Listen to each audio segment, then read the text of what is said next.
제가 라오스에서 잡혔을 때 북한 대사관에 연락을 했더라고요. 근데 북한 정부가 행방불명됐고 죽은 사람으로 나온다고. 그러니까 저는 그렇게 살아났죠. 하나원에 만나서 3일 만에 연인이 됐고, 그 하나원 나와서 3일 만에 결혼을 하고 일주일 만에 이혼을 했어요. 안녕하세요 시청자 여러분, 저는 아오지 누나 채널을 운영하고 있는 주은주라고 합니다. 한국에 온 지는 이제 17년 정도 된 것 같고요. 지금 초보 유튜버로서 여러분과 만나면서 있었는데요. 오늘은 또 이렇게 큰 채널에서 불러주셔서 여러분들도 뵙게 됐습니다. 반갑습니다. 저는 사실 5분 안에 결심을 하고 실행에 옮긴 아주 당찬 예민아이죠. 여러 채널에서도 말씀드렸고 제 채널에서도 그 풀스토리는 올려져 있는데요. 저는 사실 남한에 온다든지 중국에 간다든지 뭐 브로커가 있다든지 이런 거 전혀 없었습니다. 그러니까 남한에 갈 생각도 없었고 중국에 가겠다는 생각조차 할 수 없었고요. 그리고 저희는 좀 더 특별한 사상 교육을 받는 지역이라고 보시면 돼요. 아오지 지역이 국군 포로 출신들이 많은 지역이었고, 그래서 남한에 대한 철저한 교육을 받기 때문에 남한에 간다는 건 있을 수 없는 일이었고, 중국에 대한 사상적 이완도 막기 위해서 뭐 날라리 바람, 그리고 뭐 중국은 썩고 병든 자본주의보다는 조금 낫지만 어쨌든 거기로 따라가고 있는 나쁜 곳이다, 이런 식으로 교육을 했기 때문에 한국에 온다는 거는 상상도 안 되고요. 중국에 간다는 것도 상상을 못하죠. 그런데 저는 라진 선봉시라는 곳이 있습니다. 아오지 옆에. 거기서 중국인을 직접 만나죠. 근데 사실은 일반인이 중국인을 만나는 건 불법입니다. 그리고 처벌의 대상이 되거든요. 대화 자체도 나눌 수 없고 이런데, 저는 그 중국인을 통해서 중국의 발전상을 내가 상상하던 이상이라는 걸 알게 됐어요. 그리고 그 중국인을 통해서 남한에 대한 소식도 조금 들었죠. 근데 문제는 이 중국 사람이 저한테 남한이 이렇게 잘 산다고 대놓고 말을 못해요. 왜냐면 그게 발각되면 이 사람은 다시 북한에 오기 어렵거든요. 그런 상황이 있어서 비행기를 타고 가는 어느 나라 이런 정도로 얘기를 했는데, 거기에 가면은 화장실 청소를 해서 자기네가 빌딩을 샀다는 거예요. 근데 비행기를 타고 가서 화장실 청소하는 나라가 과연 어딜까 되게 궁금했었거든요. 근데 나중에는 그게 남한이라는 걸 짐작을 하죠. 그만큼 남한이 정말 발전상이 그 중국 조선족들에게도 어마어마하게 인지가 됐구나라는 거를 북한에서 짐작 정도로 알 수 있었어요. 그리고 나서 그분이 이러시는 거죠. 네가 그 비행기를 타고 갈 수 있는 나라에 간다면은 시집만 잘 가도 네 평생이 바뀔 거다, 이런 얘기를 해주시는 거예요. 그래서 상상을 하죠. 나 그러면은 그 비행기 타고 가는 어느 나라의 어떤 남자를 만나서 내 인생이 펴지면 얼마나 좋을까, 그런 식으로 생각을 했던 것 같습니다. 그러다가 이제 그러니까 북한과 중국 국경 사이에서 제가 중국인을 만나는 게 들통이 나면서 그 보이부라는 데서부터 추격을 받게 됩니다. 그래서 추격을 받다가 이제 북한 중국 국경 사이에서 하룻밤을 보내게 되죠. 야산에서. 근데 그 야산에서 내려다본 중국의 그 희망찬란한 불빛, 그리고 내가 지금 겪고 있는 이 삶, 그러니까 솔직히 저는 지금 아오지로 들어가면은 교화소행이 예약돼 있는 상태였습니다. 왜냐면은 그 쫓기던 상황이었기 때문에 그 보이지던한테는 이미 제 신분이 넘어간 거죠. 그러니까 그런 상황이어서 이게 빼도 박도 못하는 상황인 거죠. 오늘 밤을 여기서 보내고 집에 두고 간다면은 교화소나 교도소로 가게 되기 때문에. 그런 상황에서 그 희망찬란한 중국을 본 그 마음, 나 그럼 저기 갈 거야, 이렇게 생각했죠. 5분 안에 내려왔습니다. 그 두만강 쪽으로 내려왔고, 사실 두만강은 량강도라는 게, 량강이 무슨 뜻이냐면 두 개의 강이 있다는 뜻입니다. 그래서 량강도거든요. 그 양강도에서 시작되는 두만강은 동해로 흘러가고 압록강은 서해로 흘러가는 거거든요. 근데 이게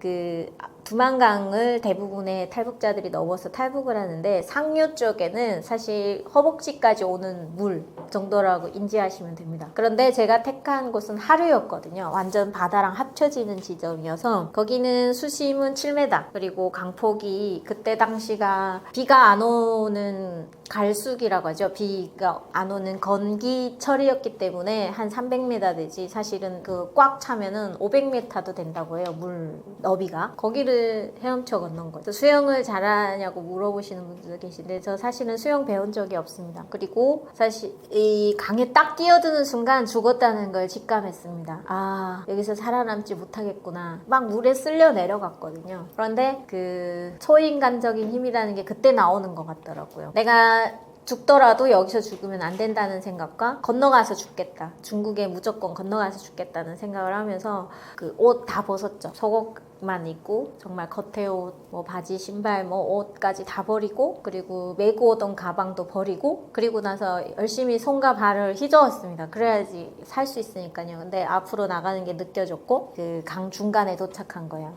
강 중간에 이렇게 모래섬이 나와 있었거든요. 그러니까 북한 쪽에서 바라봤을 때 저기 모래섬이 있으니까 얕다고 생각한 거예요. 물 깊이가. 그런데 들어가 보니까 그런 상황이었고 그래서 그 중간 모래 중간에 딱 도착해서도 망설였습니다. 중국 쪽으로 갈까 말까. 이제 가면 끝이잖아요. 그런데 순간 그 주변이 환해지는 거예요. 그 국경 수비대가 시간 뭐 1시간이면 1시간 30분이면 30분씩 그 라이터를 비춰서 강 상황을 보는 것 같더라고요. 그 순간이었고 정말 반사적으로 중국 쪽 물로 뛰어들어서 중국으로 헤엄을 쳐 갔고요. 그렇게 해서 탈북에 성공했습니다. 근데 그 건너와서 살아난 건 다행인데요. 그때부터 이제 더 힘든 거죠, 사실은. 브로커가 있었다면은 저를 어떻게 뭐 살 수 있는 거처가 마련된 이런 것을 줬을 수도 있는데 저는 그런 게 아니잖아요. 그래서 혼자서 그 모든 걸 버텨내야 됐고 산속에서 한 3일 동안 지낼 때는 사람이 이러다 죽겠구나라는 생각도 했었던 것 같습니다. 그렇게 해서 산속에 죽을 수는 없잖아요. 이렇게 살아남았는데 그래서 길 밖으로 나와서 그냥 지나가는 아무 모르는 차도 막 세웠어요. 그리고 그 차를 타고 영길시는 멉니다. 지금 제가 살았던 곳은 영길시인데 훈춘이라는 데를 먼저 갔죠. 훈춘이 중국, 러시아, 북한 세 개 국경이 합쳐져 있는 최국경 도시라고 보시면 되는데 그 훈춘시로 처음에 갔고요. 그리고 훈춘시에서 저를 처음 발견한 그 작은 마트 아줌마였습니다. 마트를 운영한 아줌마는 아주 따뜻한 마음으로 저를 대해주는 것 같았어요. 네, 근데 알고 보니까 저를 팔았더라고요. 네, 나중에 알게 됐는데 그리고 그 아주머니에게 팔려서 처음에는 사우나로 갔습니다. 사우나에 갔는데 중국은 사우나에서 2차 성매매가 이루어지더라고요. 네, 그래서 그런 모습들을 보면서 나도 어쩔 수 없는 삶을 살아야겠구나, 뭐 선택의 여지가 없구나 라는 찰나에 그분들이 얘기를 해주시더라고요. 시집가는 방법도 있다. 그래서 그쪽을 선택했죠.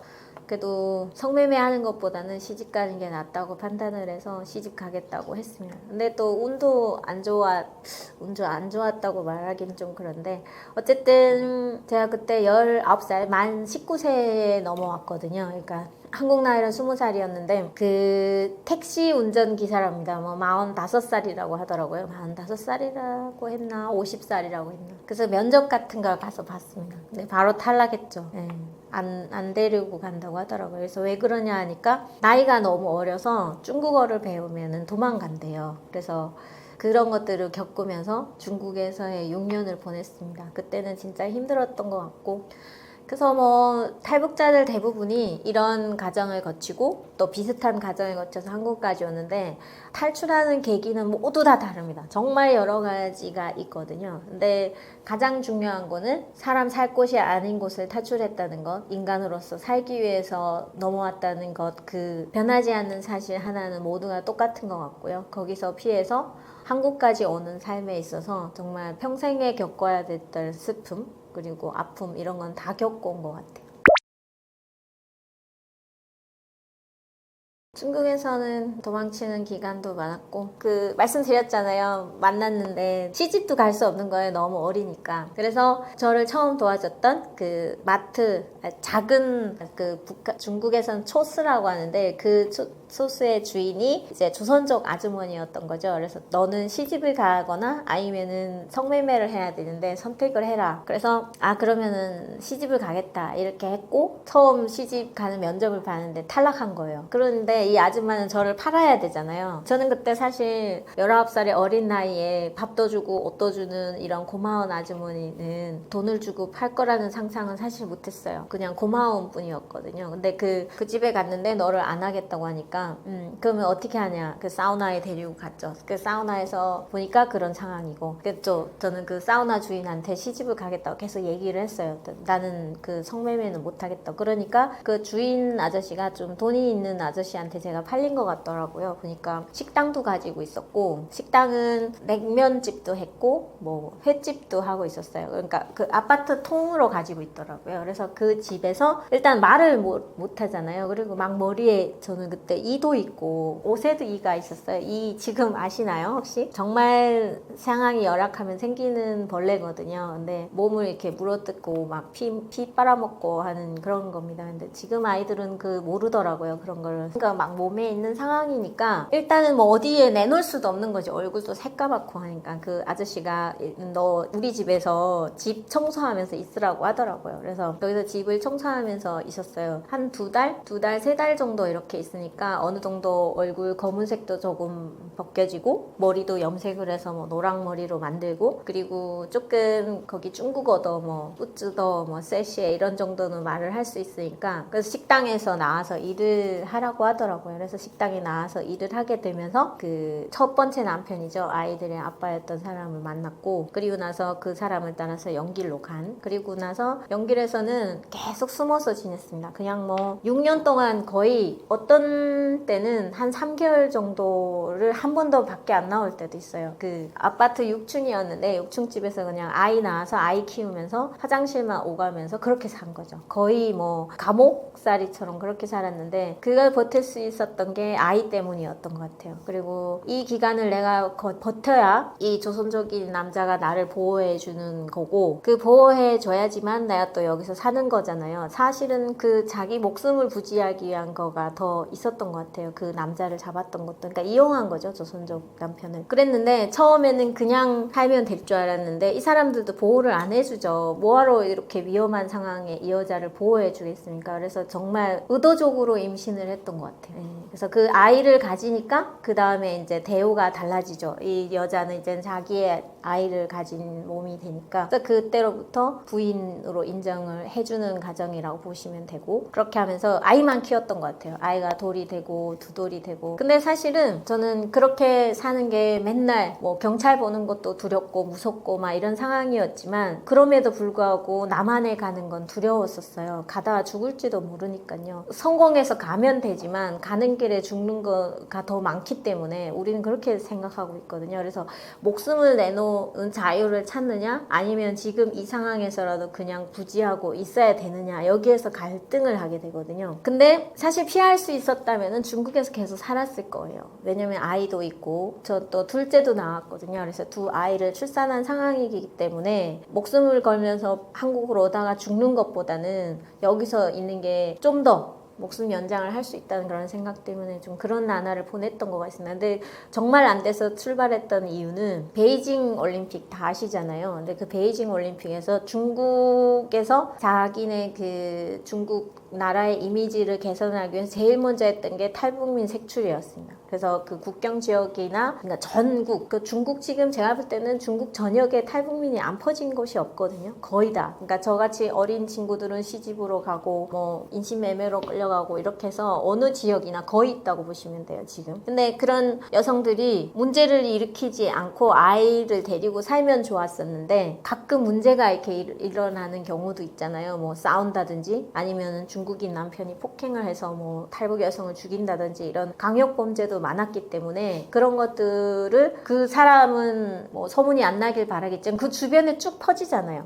그러니까 중국 입장에서는 북한에 탈북자가 왔다는 것도 골칫거리지만, 주변에서 그런 강력 범죄의 대상이 되고 있는 탈북민들에 대한 소문을 조정해야 될 그런 것도 가지고 있었습니다. 그리고 실제로 그 막대해주는 중국 사람들의 반항을 해서 중국인을 또 막 살해하는 탈북민도 있었어요, 남자들 중에는. 그래서 저희 동네에도 강력범죄가 그렇게 일어났거든요. 일을 시킨 고용주였는데 너무 악착하게 부려먹었던 것 같아요. 돈도 안 주고. 그러니까 이 남성들이 화가 나니까 어느 날 산속에서 그 고용주를 살해한 겁니다. 아주 잔인하게. 그래서 그런 것들이 쫙 펴지니까 탈북민들을 막 색출을 해서 다 보내는 계기가 됐고, 그 탈북민 한 사람을 신고하는데 한 달치 월급을 포상금으로 줬어요. 그러니까 중국 사람들이 막 너도 나도 신고를 하게 된 거고, 그래서 2008년에 저도 정말 쫓기다시피 한국에 오기로 결심을 하고 떠나서 라오스 정글을 지나서 이렇게 태국으로 갔고, 태국에서 다시 한국으로 올 수 있었죠. 근데 저 라오스까지 와서도 고민했어요. 다시 중국으로 돌아갈까? 아직 저 앞에 무슨 게 있는지 모르잖아요. 정말 라오스까지도 목숨 걸고 왔거든요. 그래서 거기서 죽을 고비를 몇 번 넘겼는데 이제 다시 태국으로 가다가 또 죽을 수도 있다는 생각 때문에 돌아가고 싶더라고요. 아이들도 보고 싶고 그런 순간이 있었습니다. 그러다가 이제는 라오스에서 다시 중국으로 돌아가기도 어려운 상황이었고, 그래서 태국까지 왔고 지금이 있는데, 지금도 그렇게 생각해요. 그때만큼의 목숨을 걸 일은 다시는 없지만, 만약에 내가 그런 목숨 걸 일이 생긴다 그러면은, 저 한번 걸어봤는데 지금을 이루었잖아요. 그래서 그런 도전에 있어서는 좀 강인한 마음을 알게 모르게 키웠다는 점에서는 좋은 건 아니지만 그렇게 살아왔습니다. 지금 만 19살에 모두 겪은 겁니다. 만 19살에 이 일을 겪고 한국에는 만 25살에 왔거든요. 만 26세, 27세. 그러니까 그 5년, 6년 안에 다 겪은 일들입니다. 이게.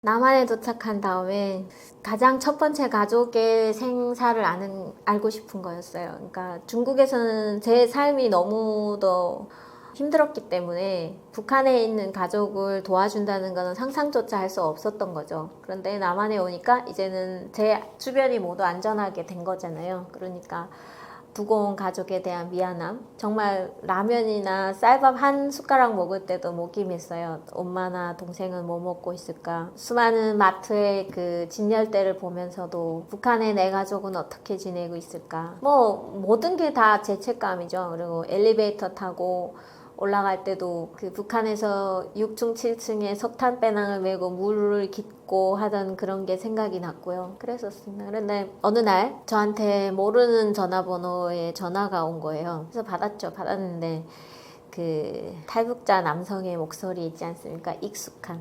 가족 찾겠냐고 그러더라고요. 그래서 당신이 어떻게 내 번호를 알고 전화했느냐 그랬더니, 어디서 안 방법 그건 중요하지 않고 찾겠는지 안 찾겠는지만 말하래요. 근데 순간 그 남성이 겁난다기보다는 가족을 찾고 싶은 마음이 더 앞섰기 때문에, 그 어떻게 찾느냐 물어봤더니 20만 원만 주면 된대요. 자기가 찾아서 확인하면 20만 원 주면 되고 못 찾으면 돈 안 줘도 된대요. 믿져야 본전이잖아요. 찾으면 돈 달라는데. 그래서 집 주소를 줬죠. 긴가민가 하면서도요. 근데 이미 탈북민 대부분은 그렇게 찾는 사람이 있다는 걸 알고 있는 상황이었고요. 네, 언젠가는 찾을 거라고 생각했었기 때문에 또 받아들이는 경향도 없지 않아 있습니다. 그래서 그 남자분에게 주소를 준 한 2주? 3주?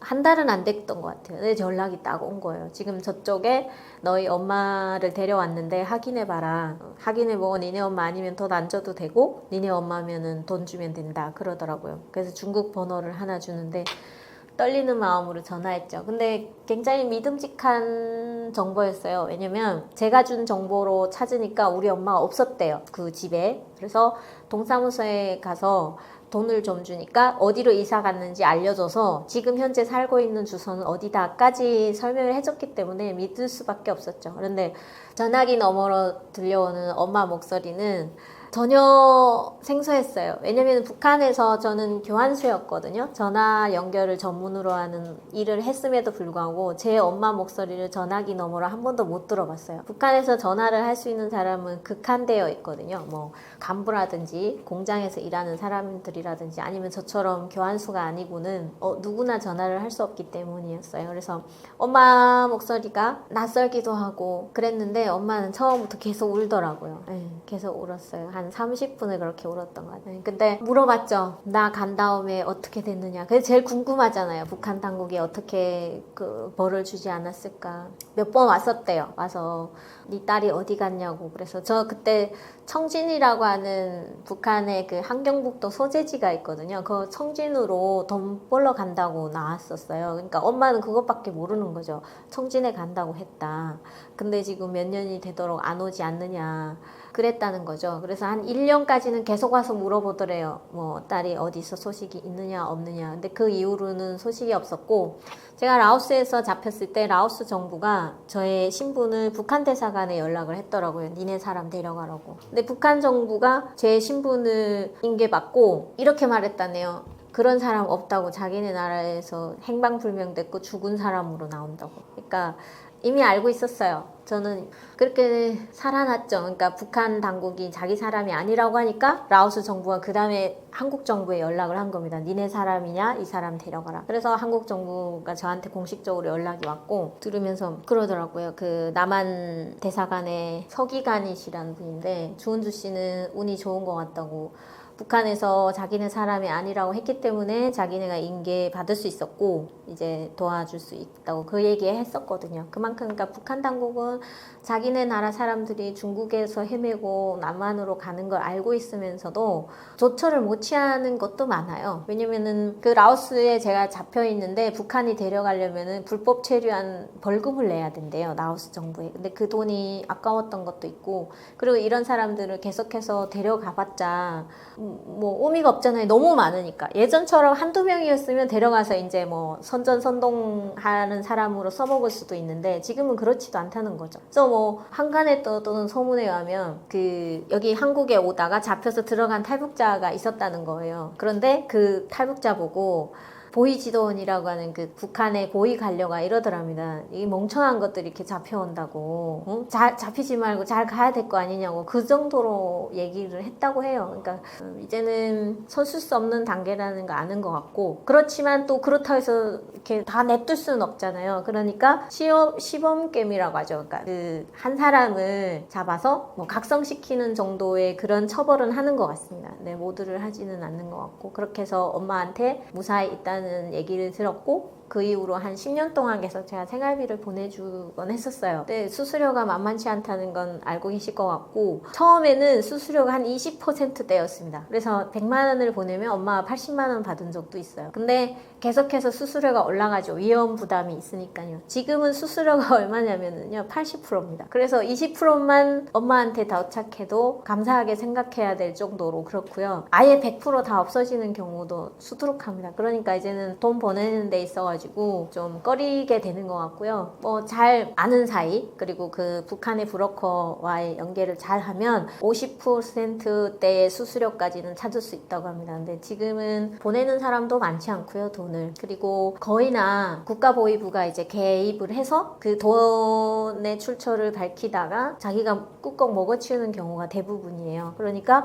부모한테 가거나 가족한테 가기보다는 국가보위부나 브로커라는 분들이 중간에 다 먹어치운다는 걸 알기 때문에 이제는 탈북자분들도 그런 돈 보내는 데 있어서는 좀 소극적이어진 것 같고, 저 역시도 코로나 이후에 어머니하고 지금 단절된 상황이거든요. 찾자면 찾을 수는 있을 것 같아요. 근데 찾아서 이유는 지금 돈을 보내야 되는 거잖아요. 근데 돈을 보내면은 엄마한테 닿는 것보다는 다른 사람한테 모두 간다는 그런 단점도 있고, 그리고 또 엄마가 만약에 돈을 받더라도 쓰게 되면서 또 주변에 있는 모든 고위 관료들을 챙겨야 돼요. 그러다 보면은 오히려 엄마가 갑이 되는 게 울이 되는 경우가 있죠. 저 사람들이 달라는 대로 계속 줘야 되는 상황, 그리고 뭐 해달라는 대로 다 해줘야 되는 그런 일들이 비일비재하면서 제가 볼 때는 엄마한테 당분간은 돈을 안 보내는 것도 위험을 줄일 수 있는 하나의 방법이겠다, 그렇게 생각하던 찰나에 어차피 코로나가 터진 거예요. 그리고 코로나 터진 이후로는 돈을 가져다주는 하교라고 하는 중국 사람들이 아예 북한으로 들어가지 못했습니다. 그러면은 뭐 북한은 계좌도 없잖아요. 직접 돈을 가져다 주는 것밖엔 방법이 없거든요, 그 하교들이. 그게 완전히 다 단절이 된 거죠. 그리고 코로나가 지금 풀린 이후에는 이제는 그렇게 단절됐던 선을 다시 찾기도 어렵고, 그리고 또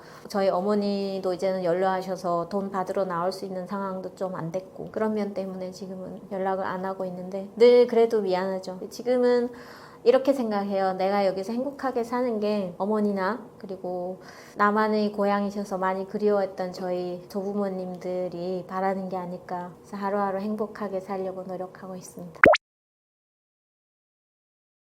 하나원에서는 북한 이탈주민 정착지원 사무소 이렇습니다. 그 기본 풀 네임이 그렇죠. 그래서 여기서는 탈북민들이 오게 되면은 남한에서 정착할 수 있는 기본적인 걸 다 가르쳐 준다고 보시면 돼요. 그래서 은행에 가서 통장 만드는 법, 지하철 타는 법, 뭐 버스 타는 법, 그리고 그 주민등록증을 저희가 나와서 내야 되거든요. 동사무소에 가서. 그러니까 그런 것들을 다 일일이 가르쳐 주는 곳이라고 보시면 되는데, 그 하나원 생활이 원래는 12주에서 13주 정도의 긴 텀이었어요. 그런데 저희 때는 막 8주 이렇게 줄었거든요. 2개월로 준 거예요. 저희 때가 3개월이었나 어쨌든 그래서 막 줄였거든요. 근데 지금은 다시 13주인가 14주 3개월로 늘어났습니다. 근데 그때 왜 그렇게 줄였냐면 한 해에 막 3,000명씩 들어왔어요. 탈북민이. 그러니까 이게 수용 인원이 너무 넘어나 가지고 그런 때에 제가 들어왔거든요. 2008년에서 2010년이 아마 제일 피크였을 거예요. 탈북자가 갑자기 많이 들어오게 된 동기가 바로 그 노무현 대통령 때였는데요. 노무현 대통령이 전세기로 동남아시아에 있던 탈북민 400명을 한 번에 데려오는 일이 있었습니다. 그래서 그 일로 인해서 그 다음에 그쪽 사람들이 좀 더 활발해졌고, 라오스 국경이나 태국 국경에 가서 돈만 좀 주시면은 탈북민 그 탈출 가이드를 하시는 분들을 찾을 수 있어요. 비밀리에. 저도 그런 분들을 만나서 이렇게 오게 됐는데요. 그분들 뭐라고 얘기하시는지 아세요? 저보고 통일되지 말았으면 좋겠대요. 왜? 그랬더니 통일되면 자기네 일이 없어진대요. 네, 그렇거든요. 통일되면은 그 일이 없어지는 겁니다. 그래서 그 굉장히 열악한 상황에 사람들이 그런 일을 하고 있는데, 라오스 공무원 같은 경우들은 그 관리들이 아예 부패해 있어요. 그래서 나보고 그러더라고요. 네 가가지고 탈북민을 데려오고 싶으면 자기한테 오래요. 10명이든 20명이든 상관없이 자기네 안전하게 태국으로 보내주겠대요. 그 1인당 얼마씩 돈을 내면 되거든요. 그러니까 그 돈벌이 수단으로 다 생각하는 것 같더라고요. 그래서 그게 활발했었고, 그러다가 이제 북한 당국이 이게 너무 성행이 되잖아요. 그러면 위험해지니까 그 다 각 정부에 이제 보내는 거죠. 라오스도 사회주의 국가고요. 중국도 사회주의 국가잖아요. 그리고 이제 태국은 좀 다르긴 한데, 근데 그 두 국가에만 이제 좀 뇌물을 주고 탈북민에 대해서 단속해달라 이러면은 말 듣죠. 그래서 라오스에서도 북한으로 북송된 사람들이 있었고요. 중국은 무조건 잡히면 다 북송하고요. 그러니까 그런 점들 때문에 이런 탈북민들이 좀 들어오기 어려웠던 것도 있어서 지금은 줄어들었다고 보시면 돼요. 근데 그때 당시엔 하나원이 진짜 풀 차 있었죠. 원래는 남녀 하나원이 같이 있었습니다. 근데 부작용이 생겼죠. 그 하나원 안에서 만난 두 커플이 나오자마자 결혼을 하는 겁니다. 그러니까 하나원에 만나서 3일 만에 연인이 됐고, 그 하나원 나와서 3일 만에 결혼을 하고 일주일 만에 이혼을 했어요. 그런 케이스가 나온 겁니다. 부작용이. 그러니까 이거 안 되겠다 싶어서 남녀 하나원을 이렇게 갈라놨습니다. 그래서 지금은 여자 하나원, 남자 하나원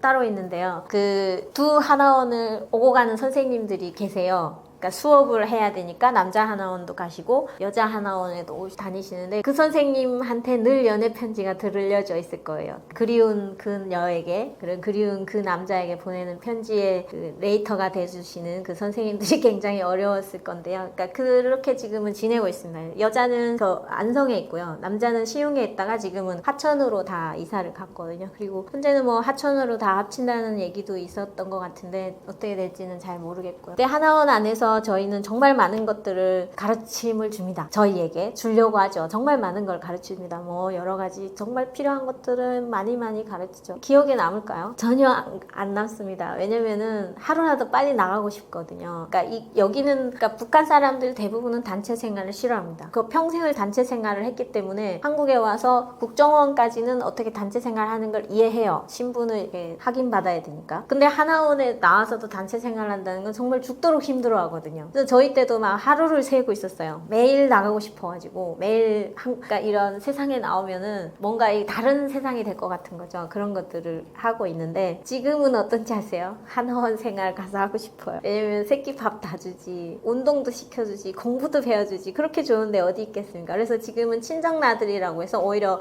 밖에 나오신 탈북민 분들이 하나원을 체험할 수 있는 그런 프로그램까지 지금 만들어진 상태입니다. 그 정도로 저도 지금 아이들 아니면 되면 거기 가서 막 하고 싶은데 그 정도로 하나원 생활은 빨리 잊고 싶었는데 평생 잊혀지지 않는 그런 가정이거든요. 그래서 그 하나원을 좀 더 저는 활성화시켜서 탈북민들이 사실 그렇습니다. 그 한국에 와서 바로 남한화가 될 수가 없거든요. 아무리 어떻게 해도. 물론 오자마자 남한화 되는 분들도 있겠지만 그렇지 않은 분들이 대부분이고요. 밉다 곱다 하면서도 자기들끼리 어울리는 게 사실이어서 그런 분들이 오히려 모여서 함께 더 잘 헤쳐나갈 수 있는 커뮤니티를 형성할 수 있게 정부가 도와주는 그 고리가 하나원이에요. 그래서 그거를 좀 더 좋게 하면 좋겠다라는 생각을 가지고 있고요. 하나원에 한 번 갔었습니다. 네, 그 친정 나들이라는 거 있어서 갔었는데 1기부터 지금 한 뭐 400 몇 기까지 나왔습니다. 그 한 기수가 인원이 다 다른데요. 저희 기수 때는 300~400명이었거든요. 한 기가. 그러니까 그 보시면 되고 근데 특별한 탈북민은 또 거기 거치진 않습니다. 그러니까 그 보안상 굉장히 뭐 특별한 계층이었거나 아니면은 북한에서 특수요직을 거치신 분들은 그 하나원을 또 안 오시는 분들도 계세요. 그렇지만 대부분은 다 거기 거치기 때문에 그렇죠. 하나원에 갔었는데 저는 114기였거든요. 근데 막 뭐 300 몇 기 친구들이 있는 거예요. 와 선배님 하는데 좀 와 나도 선배구나 이런 생각이 들었고 그리고 다 너무 열심히 잘 사는 것 같아서 우리 사회에서 다 걱정하시잖아요. 탈북민들이 와서 뭐 차별적인 대우도 겪는 것도 저도 겪었으니까요. 그런 것도 있고 뭐 또 범죄에 연루되는 친구들도 있고 여러 가지 그런 거 많아서 지금 생각나는데 어느 판사님을 뵌 적이 있어요. 그 어디 판사님이라고 하셨는데 근데 판사님이 딱 보고 저랑 저희 신랑이 뭐 어느 학교 다니고 대학교 나왔고 이런 거 말하니까 놀래시는 거예요. 왜냐하면 이 판사님이 본 탈북자는 사기와 절도 이런 것 때문에 판결 받으러 오는 탈북자만 계속 보신 거예요. 그러니까 그런 인식이 있으셨는데 대학 나오고 막 그랬다고 하니까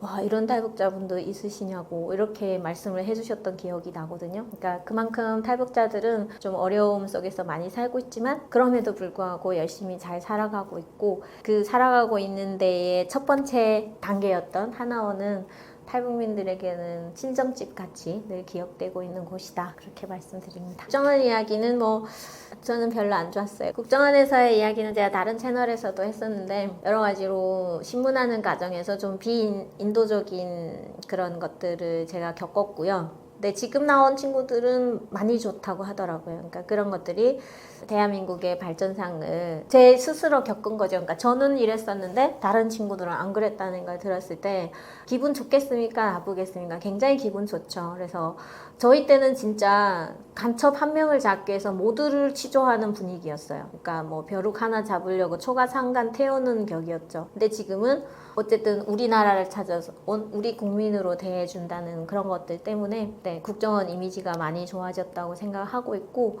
저는 그럼에도 불구하고 고쳐야 될 점은 있다고 생각하기 때문에 그런 이야기를 지났지만 했던 것 같습니다. 그래서 그런 부분에 있어서는 탈북민들의 이야기를 거짓말이 아니냐는 그런 시선보다는 아 저들이 말하는 소리에 조금이라도 귀를 기울여 주시는 네, 그런 게 있었으면 좋겠다 말씀드립니다. 실제로요 독방이라는 데서 조사를 봤습니다. 그러니까 그 독방의 이미지를 상상하시면 아실 텐데 이 방에 한 요만큼 책상 하나만 딱 있는 방이거든요. 거기에서 그 침대 하나 있고요. 그 3일 동안 거기서 조사를 받는 거예요. 방에도 가고 독방에서만 계속 있는 거죠. 그 침대에서 자면서. 그러니까 그 방 자체가 사실 두려움이 있는 방이에요. 거기 들어가는 것 자체가. 근데 거기서 하루 종일 씁니다. 뭐 북한에서 뭐 한 거 다 쓰는 거죠. 진짜 아기 때 그 친구 간식 빼앗아 먹은 얘기까지 다 쓰라는 얘기가 나올 정도로 우스갯소리로 그렇게 조사를 합니다. 그래서 뭐 토픽이나 뭐 주제가 없어요. 그냥 네가 쓰고 싶은 거 다 써. 이게 주제거든요. 그래서 그냥 뭐 어릴 때부터 성장 과정 이런 걸 계속 쓰는 거죠. 그런데 쓰면서도 생각이 들어요. 이 사람이 이걸 다 읽을 수 있을까? 그리고 사실 저희는 문맥을 쓸 때 거의 북한 어체로 쓰거든요. 그러면은 남한 분이신 경우에 이걸 읽을 수 있을까라는 것과 그리고 또 이게 오리발인 글도 있잖아요. 그럼 내가 쓰자는 것하고 완전히 다른 내용의 글로 읽을 수도 있는 부분이 있는 거예요. 그럼에도 불구하고 계속 쓰라고 하거든요. 그래서 한 30장을 썼어요. 근데 다음날 들어와 또 쓰라는 거예요. 그러니까 그게 되게 짜증이 났고요. 그런 식으로 하는데 제일 처음에 들어와서 주은주 씨 대한민국에 오신 것을 진심으로 환영합니다. 막 펑펑 울었죠. 라오스 정글 생각났고 태국의 메콩강이 생각났고 막 그걸 우는데 앉으래요. 그래서 서서 이렇게 인사하고 앉아서 갑자기 돌변하는 거예요. 그 담당자가 너를 몽골에서 본 사람이 있어. 그 반말을 딱 하더라고요. 여자분이었는데 이건 무슨 소리지? 저를 왜 몽골에서 봤다는 거냐고. 나는 몽골에 간 적이 없다고 하니까 거짓말하지 마. 널 봤다는 사람이 있어. 이런 식인 거죠. 아니 이건 도대체 뭐냐고. 그때부터 그냥 좀 멘붕이 오죠. 네. 그 다음부터 네가 이제부터 한 거 다 써. 이런 식으로 나오는 건다. 그런 말이에요. 그러니까 기본적으로 우리 국민이 되기 위해 우리나라에 온 사람 취급이라기보다는 간첩으로 단정 짓고 그때부터 시작을 한다는 느낌을 떨칠 수가 없었어요. 우리 때는 그랬거든요. 근데 지금 나오시는 분들은 그렇지는 않다고 하고요. 그럼 저희 때는 다 그랬나요? 또 저희 때도 그렇지는 않아요. 나와서 우리들끼리 얘기를 하잖아요. 근데 어떤 분은 너무 친절하게 잘해주셔가지고 뭐 감동했다. 저희 남편도 그렇거든요. 저희 남편도 나이 드신 분이 와서 대화를 해주셨는데 늘 뭐 아무개 씨, 아무개 님 이렇게 불러주고 그랬다는 거죠. 반말은 있을 수도 없었다고. 근데 저는 좀 그때는 운이 좀 안 좋았나 봐요. 그런 분을 만난 거 보니. 그러고 나서 그 다음에 국정원 그 조사가 막 이루어지는 과정 이런 게 있는데 뭐 다른 채널에도 말씀드렸지만 옆방에서 막 뭐 불 부시는 소리가 나는 거예요. 이게 방음이 잘 안 돼서 다 들리거든요. 뭐 야 이런 소리도 들려요. 그 조용하니까요. 근데 그 옆방에서 막 뭐 선생님 잘못했습니다 하면서 막 딱딱 때리고 막 맞고 이런 소리도 들리는 거예요. 근데 그 남자분이었는데 담당하시는 분은 여자분이었던 것 같아요. 여자분 소리도 막 나고 막 그랬었죠. 그러니까 그런 분위기 자체가 모두 공포스러워요. 그 안에서는. 그리고 밥도 갖다 날라다 주고요. 그리고 화장실 갈 때는 이렇게 문을 빼꼼히 열고 그 밖에 있는 국정원 선생님들한테 말해야 돼요. 화장실 가겠습니다. 그래야지 갔다 오는데 갈 때도 또 그 사람들이 동행해서 오거든요. 그 화장실 앞까지. 그리고 복은 또 같이 동행해서 들어오고 이러는데 그때는 다 겪어야 된다고 생각했어요. 뭐 취조하고 때리고 맞아도 뭐 어쩔 수 없다. 왜냐면은 뭐 북한에서는 그런 걸 다 당연하게 받아들였으니까요. 그리고 때리지만 않으면 다행이다. 이 정도로 그때 저도 그랬으니까요. 그랬는데 나와 보니까 여기는 그런 나라가 아니잖아요. 그래서 그런 부분들이 탈북민들 속에서도 계속 증언이 됐고 그런 부분들이 반영이 돼서 지금은 좀 괜찮아졌다고 하더라고요. 그래서 그래도 우리는 늘 잘못했던 지난 날을 기억하고 말해주는 사람들 때문에 각성할 필요가 있다고 생각합니다. 그 전에 나오신 분을 만났거든요. 1기, 2기 막 이럴 때 있잖아요. 하나원. 근데 그분은 정말 그 대성공사라는 그쪽에서 그땐 대성공사라고 불렀거든요. 고문도 받았더라고요. 네. 그러니까 뭐 많이 달라진 거예요. 그러니까 막 90년대 초반 이렇게 오신 분들 있잖아요. 너무 맞아가지고 그러니까 그렇게 구타했다고 하더라고요. 그리고 맞고 그리고 나와서 뭐 집도 없었고 그때 당시는 그 얘기 들으니까 그 분들이 그래 너네는 너무 좋은 거라고 무슨 그때는 욕하는 건 아무것도 아니지 하면서 자기네 맞았다 그래갖고 그때 알았어요. 아 그랬구나. 그런 분들도 지금은 모든 역사를 한 몸에 지니시고 살고 계시는 거죠. 그분들은 그랬고 저도 그랬었는데 지금 나오는 친구들 만나보면은 또 전혀 다른 얘기를 해주고 하니까 네, 우리나라의 발전 역사를 한 몸으로 느끼는 것 같아요. 이 얘기는 근데 하고 싶진 않았는데 생각났던 거라 하나만 더 붙인다면 성추행, 성폭행 이런 것도 많이 나오잖아요. 국정원 쪽에서. 저도 국회에 있으면서 그런 조사도 했었거든요. 하나 사례가 나왔어요. 미투지 그러니까 실제로 그런 게 있었어요. 그래서 그 국정원 직원이 정말 이쁜 탈북민 여자라고 판단이 되면은 연락을 하는 겁니다. 원래는 국정원에서 우리 연락처를 알 수가 없거든요. 거기서는 휴대폰도 없고 아무것도 없는데 근데 와서 휴대폰을 개통하자마자 걔한테 연락이 왔다는 거예요. 그래서 그 친구가 무서워하더라고요. 이거는 분명히 성추행이다 이렇게 생각을 해서 어떤 것까지 되면 돈을 줬더라고요. 국정원에 있을 때 이렇게 그러니까 그 바카스 박스 같은 데다가 넣어서 줬대요. 그래서 그거를 취재를 하다가 너 말해라 그러니까 얘가 안 말하겠다 하더라고.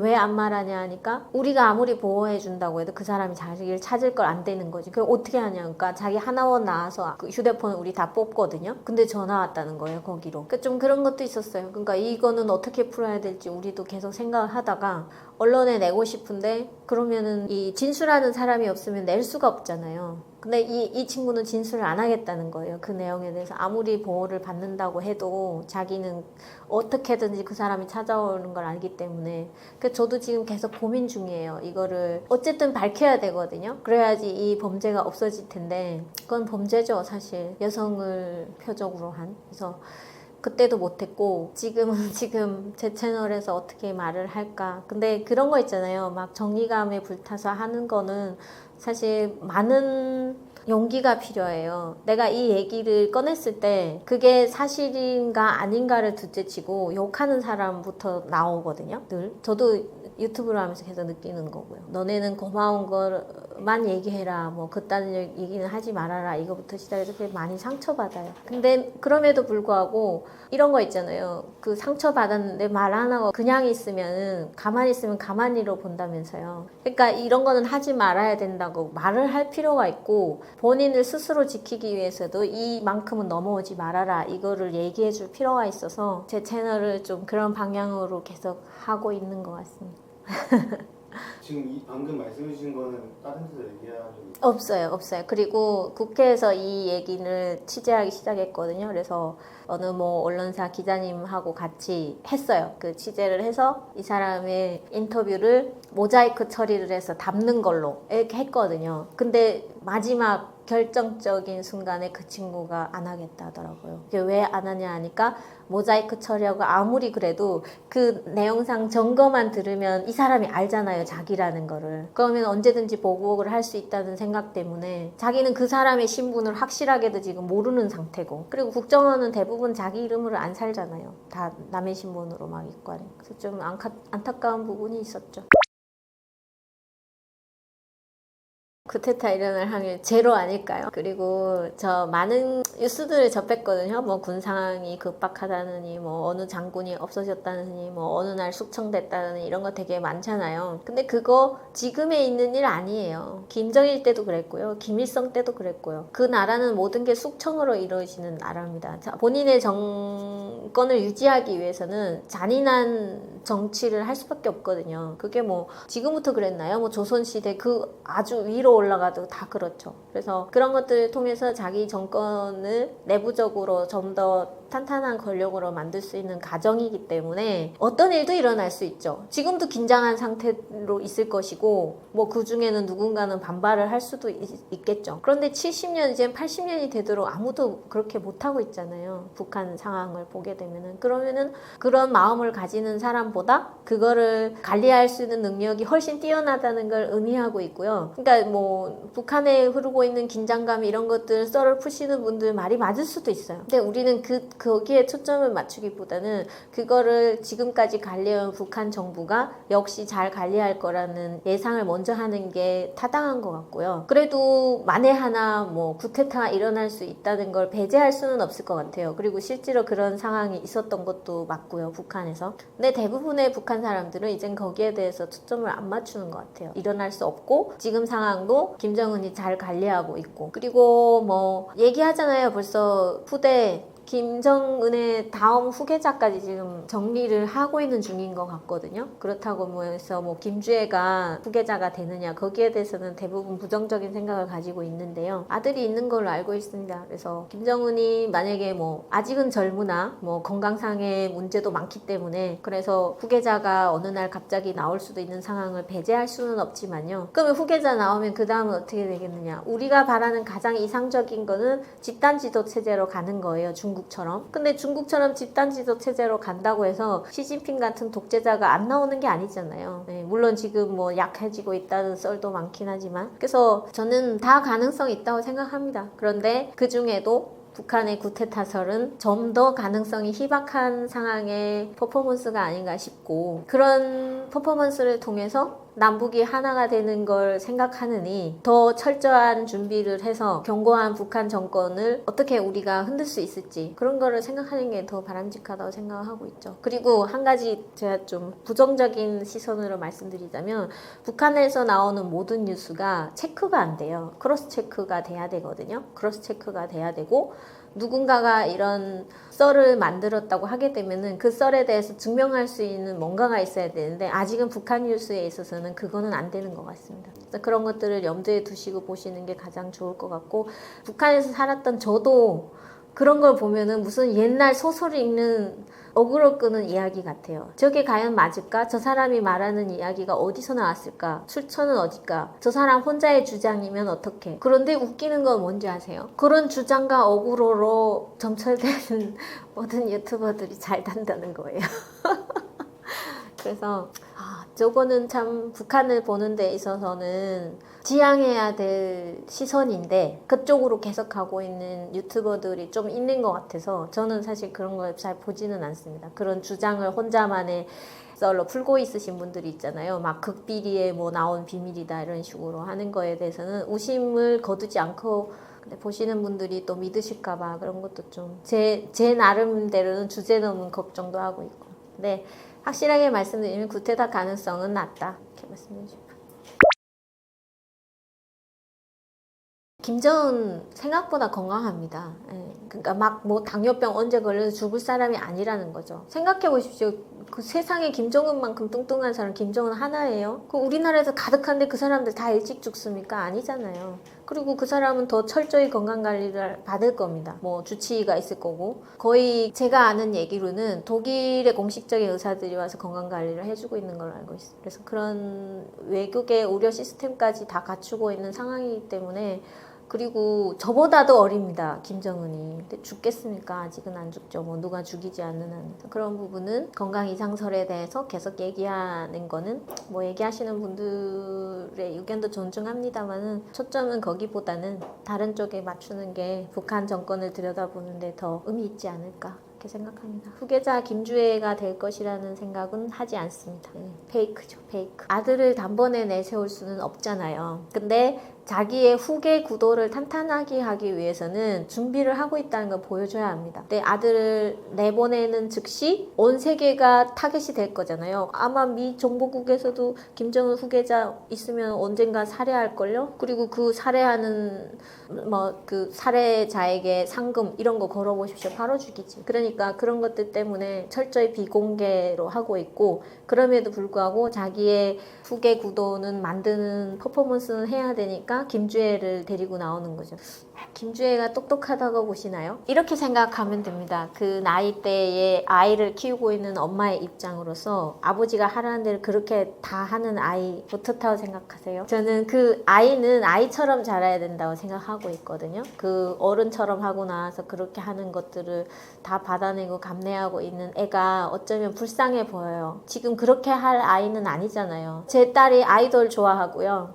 그리고 이제는 엄마랑 다니기 싫어해요. 자기 혼자 놀고 싶어 하거든요. 근데 그런 거를 다 하고 아버지하고 같이 미사일 공장 다니고 하는 게 과연 아이의 행복을 만드는 부모로서의 행동이 바람직한가? 나는 거기에 오히려 더 초점을 두고 보기 때문에 김정은이 더 쓰레기라는 생각을 계속 가지고 있습니다. 자식까지 이용하잖아요. 자기를 위해서. 그거 안 그러거든요. 그런 거 보십시오. 한국의 부모들이 대부분 대기업 회장님들이 자기 자식에게 대기업을 물려주고 싶어 하시는 분들 별로 없대요. 그냥 행복하게 잘 살길 바란다고 하더라고요. 근데 자식들이 재능이 있으면 어쩔 수 없이 넘겨주지만 기쁨 주는 북한에서는 영광이라고 생각하죠. 여자들이라면은. 농담으로도 그래요. 와, 나는 옷가라고 하거든요. 이 기쁨 주러 가는 아이들을. 그 옷가에 가서 돼지 사려주는 일 해도 좋겠다. 이 정도였어요. 그러니까 그 한 여성으로서 뭐 정조를 지키고 여성으로서의 대우를 받아야 된다. 이 시각은 완전히 무너진 거죠. 그러니까 신을 위해서 몸을 바칠 수 있다는 것 자체를 영광으로 생각한다니까요. 그러니까 그런 것들이 그러잖아요. 돼지 사려주는 일을 해도 거기 가면 좋겠다. 우리 다 그랬었으니까요. 그러니까 김정은이 여기서 만약에 대통령이 있잖아요. 대통령이 19살 된 아이를 성적인 뭔가를 했다고 생각해 보세요. 우리는 모두 그 대통령을 인간 이하의 쓰레기로 보았을 겁니다. 근데 북한은 그 대통령이 19살이 아니라 15살인 자기 딸을 탐하고 했더라도 이거는 영광을 입고 승운을 입은 거예요. 그런 비정상적인 국가입니다. 근데 거기에서 여자아이들이 인권이나 그런 거는 뒤로 한 채 착취당하고 있는 모습인데, 저는 좀 그런 기쁨조에 대해서 남한 분들이 심각하다는 인식보다는 뭔가 이쁘다는 그런 거에 초점을 맞춰서 보는 거에 대해서 좀 슬프게 생각해. 그 아이들이 받을 그 고통, 그리고 그 아이들이 거기에서 느꼈을 수치스러움, 이런 것들을 먼저 봐주는, 네, 인간으로서의 대우를 생각하며 자기 딸이라면 어땠을까, 그런 것들을 먼저 생각하면서 보셔야지 우리가 인류애를 가진 사람이라고 말할 수 있지 않을까. 그런 게 좀 북한에서 태어난 여성으로서, 그러니까 그때는 그런 걸 못 느꼈잖아요. 저도 그렇게 생각했으니까요. 김정은한테 가서, 김정일한테 가서 기쁨조가 된다면 나는 정말 영광스러울 거야. 온몸이 아니라 뭐 뼈가 부서져라 모든 걸 할 거야, 이런 생각을 가졌던 사람이었는데, 한국에 와서 보니까 그렇지 않잖아요. 그러고 보니까 내가 얼마나, 내가 스스로 나의 가치를 떨어뜨린 거나 마찬가지잖아요. 그리고 여성으로서 받아야 될 어떤 것도 느끼지 못했던 그 시간이 속상한데, 거기에 대한 인식은 뒤로 한 채 뭔가 소비하는, 예쁘다는 거기에 초점을 맞춘 이런 식으로 이야기가 풀리는 거에 대해서는 마음이 좀 아팠습니다. 북한에서 느낀 한국의 이미지, 사실은 상상을 못하죠. 뭐 작은 소문으로나, 그리고 남한 생활을 잠깐씩 비춰주는 프로그램이 있었어요. 남조선 생활이라는 프로그램. 그런 것들만 통해서 알 수 있고요. 소문은 여러 가지가 많은데, 원래 남한에 대한 이야기는 꺼내는 것조차가 거기서는 범죄에 해당하기 때문에, 그런 내용들 때문에 사실은 그냥 아름아름 그렇게만 다 아는 내용들이죠. 저는 남한에 대해서 일본보다 못 산다고 사실은 알고 있었어요. 80년대 후반까지는요. 근데 90년대 중반에 딱 들어오면서 그때부터는 남한이 일본보다 더 앞선 경제력을 가졌다, 이 정도 알고 있었고요.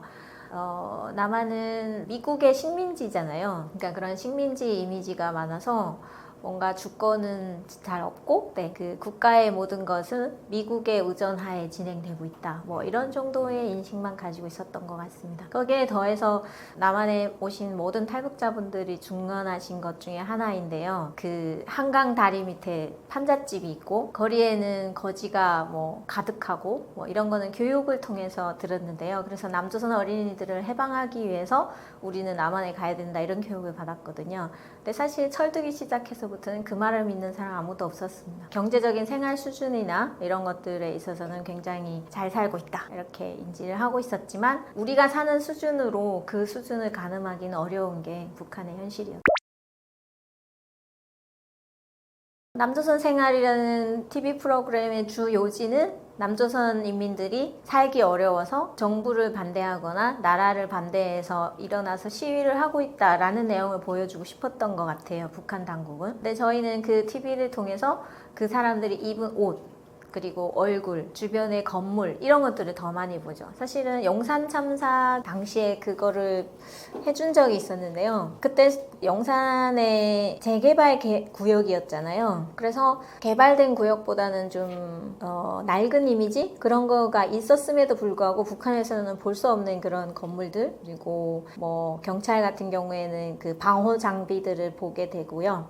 지금도 기억나는데, 그 경찰이 이렇게 모자를 쓰고 있는데 그 시위대가 막 폭행을 하면서 그 모자가 벗겨진 적이 있었거든요. 이 전투모가 벗겨졌는데, 와, 그 안에서 나온 그 경찰의 모습 지금도 잊을 수 없는데 너무 잘생겼었어요. 예, 그러니까 그런 걸 보는 거죠, 그 남조선 생활을 통해서. 그래서 그런 걸 보니까 오히려, 와, 저기는 저렇게 잘 입고 예쁜 옷도 입는데 왜 투쟁을 할까? 그리고 실제로 북한에서는 있을 수 없는 일이잖아요, 투쟁 같은 거는. 근데 그쪽에서는 한다는 사실이 오히려 우리한테는 쇼킹할 정도였죠. 그러니까 북한에서는 그런 게 허용이 되지 않잖아요. 그러니까 그런 것들을 많이 봤던 것 같고요. 근데 실제로 남한에 와서 그 TV 프로그램으로 본 것과 지금의 남한을 비교해서 말씀을 해주셨으면 하는 질문의 요지인 것 같은데요. 사실은 전혀 전혀 상상할 수 없는 나만의 모습이었기 때문에 그 TV에 본 걸로 비교는 불가했습니다. 그래서 우리가 이미지라는 게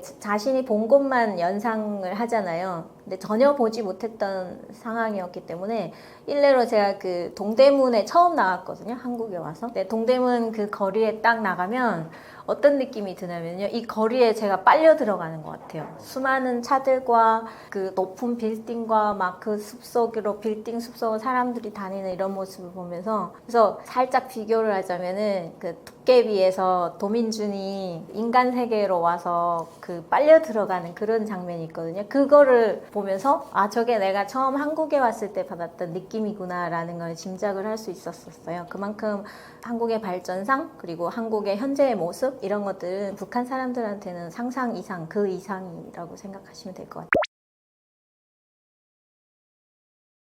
있죠. 그 막 삼각관계 있잖아요. 그래서 막 뭐 오면은 여자가 막 남자 뺨을 짝 이런 것들 이런 거는 북한에서 사실은 상상할 수 없는 거거든요.